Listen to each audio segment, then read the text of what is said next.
Last year on 22nd November, I had a heart and kidney transplant.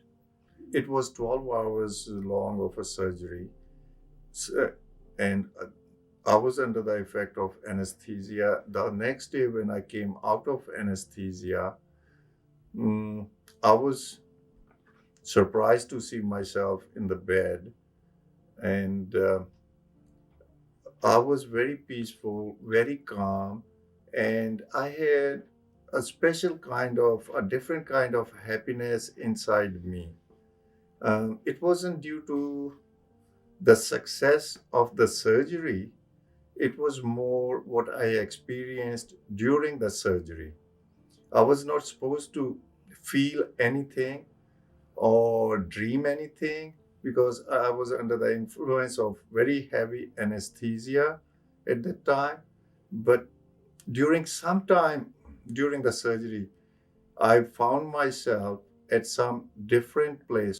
I found myself in a kind of a valley which was surrounded all around by hills. Uh, I wasn't there physically, but I could feel my presence, my consciousness or awareness was there. There were some trees around on the hills or on the valley, and there was one particular tree, a old tree, which had two branches, and there was some clouds on top of me, and there was a light shining on one side. According to my orientation, it was on the north side of the valley, and I was in the shade at the time because there were clouds overhead, and there were some people standing on the towards the light. They were facing light, and I could see only their outline because some light was filtering through them. It was they were translucent kind of figures. I couldn't see any faces or anything. I had few questions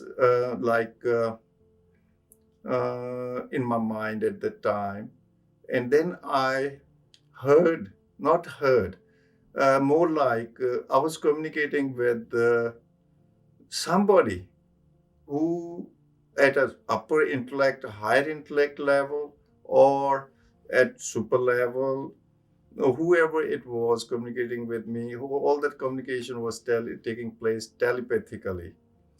Um, Whenever the thoughts were coming in my mind, questions were coming in my mind, and before the question would be completed, an answer would pop up in my mind automatically.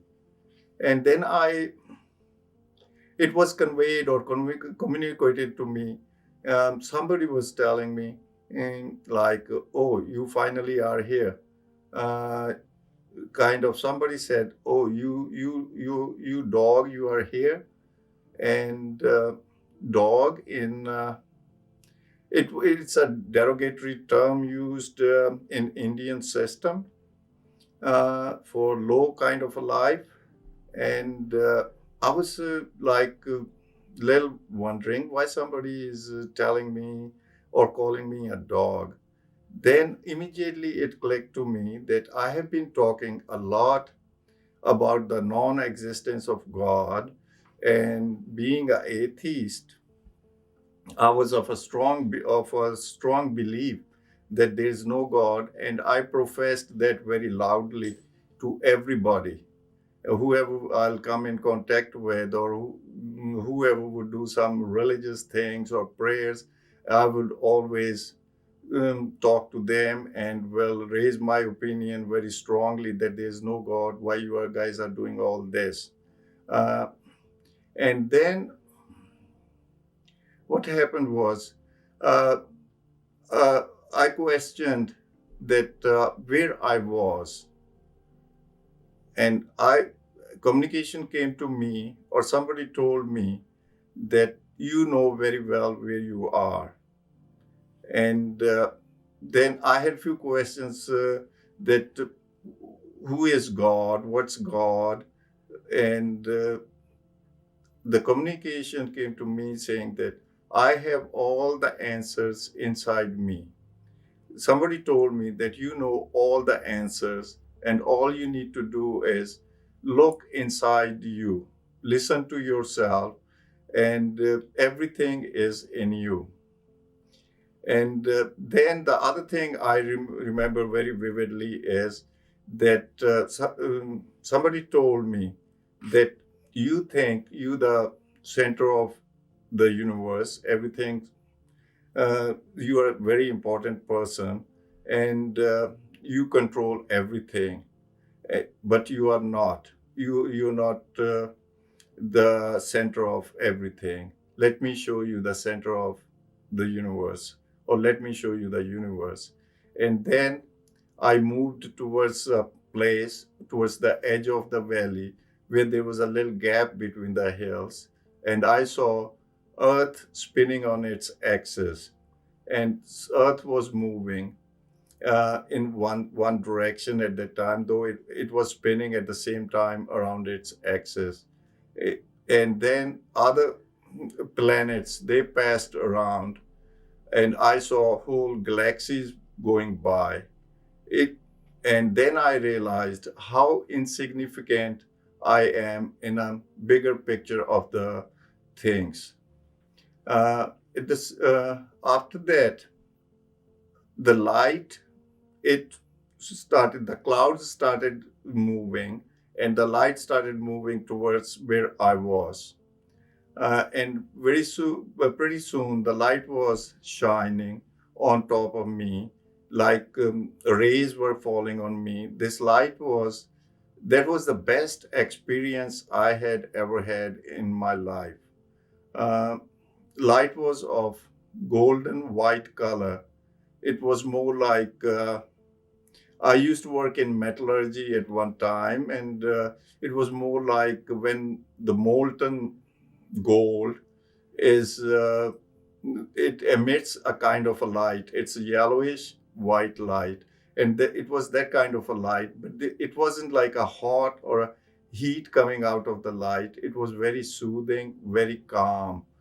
Uh, when the light was falling on me at that time, the wonderful thing happened to me was my brain or my mind, it stopped wandering altogether.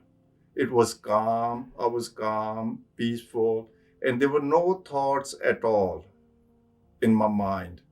No good thoughts, no bad thoughts, no nothing. I was just calm and at peace with myself. Soon after that, once the turbulence stopped in my mind, after that, my whole existence, it started fading away. I was kind of melting into the light. Uh, and at that time, this communication came to me telling me that it's not your time, it's time for you to go back now. And after that, I don't remember anything. After that, I have heard few NDE experiences of other people who talk about trying to resist to come back, but I didn't resist at all. I don't know why. I wanted to be there. It was more like a home, that place. I loved being there. But I guess in Indian system, we are like listen to the authority all the time. Doesn't matter what it is, we always say yes sir.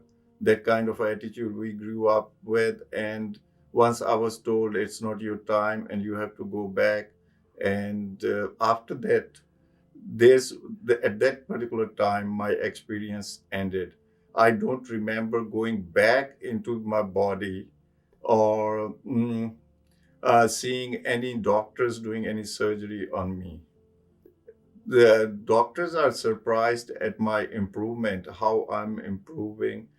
I have no rejection at all of the organs, and everything is going smoothly. I go to See, I couldn't walk before the surgery. I was on the bed for 5 years. I couldn't eat. I couldn't walk. I couldn't take few steps. I couldn't get off the chair.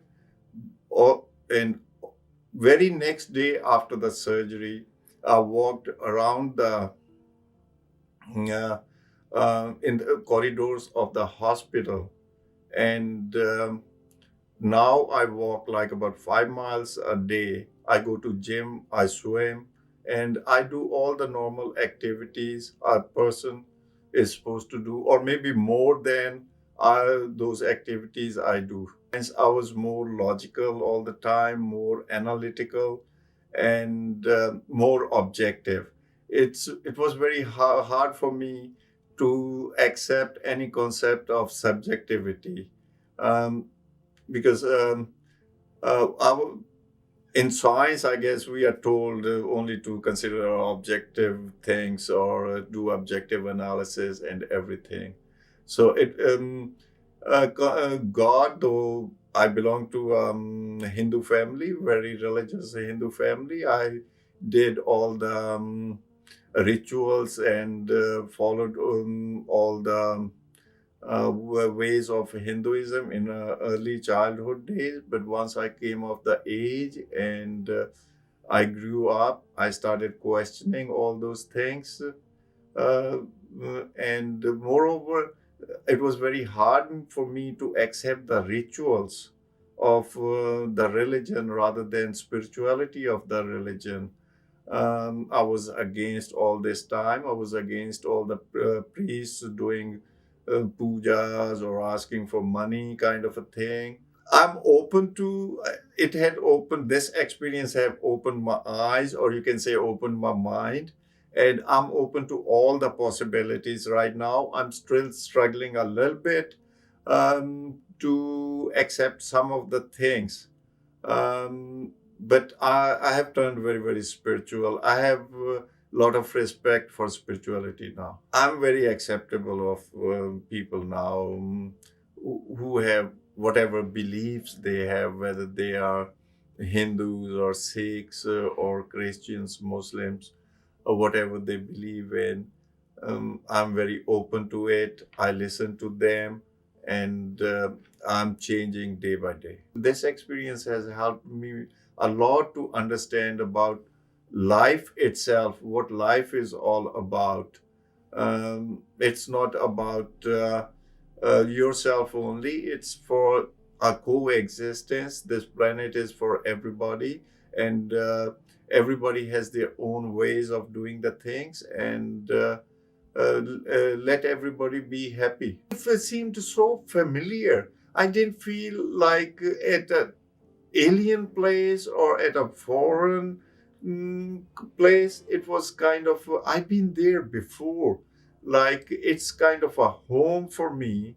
And I belonged there. It gave me that kind of a feeling. I didn't want to talk, discuss, or even try to understand uh, anything about God. At one stage, I was so much against the existence of God that I went to India and I bought all the religious books. Like I got myself a Quran, a Gita, and of course Guru Granth Sahib. And I was reading them to find faults or trying to prove the point that God doesn't exist. And I studied them all from that point of view. And now I realize how wrong I was to re- go through them with a preset of a mind, not to be open to what the these literature or these religious scriptures are telling. Death is a wonderful experience. Um, I I have lost the fear of death, and I would tell a person that death is just another development of life, and it is a experience which you would enjoy rather than to be scared of.